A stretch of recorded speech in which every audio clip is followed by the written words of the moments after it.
भाई वीडियो देखो, इसके बाद फनी कमेंट पढ़ेंगे। Let's go.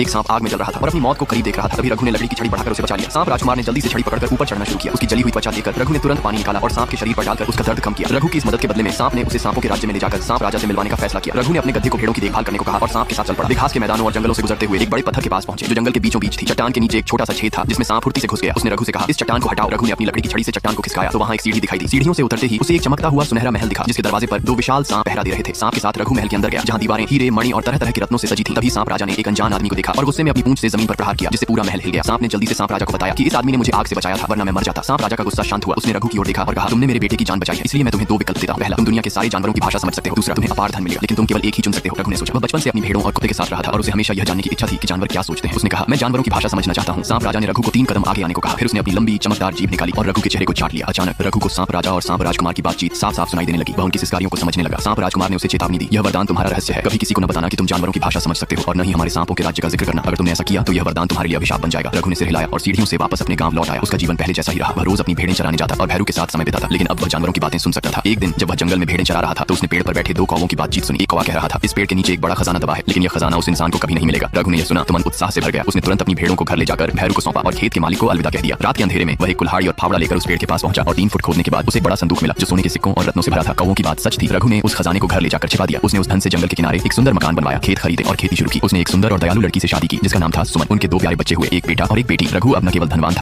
इतना फ्री हूं कि पूरी वीडियो देख लिया। अरे बाबा! रघु ने अपने गधे से कहा कि भेड़ों को संभालो।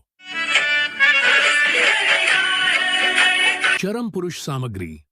हो अंडरवर्ल्ड में जिक्र आया राह के नाम का।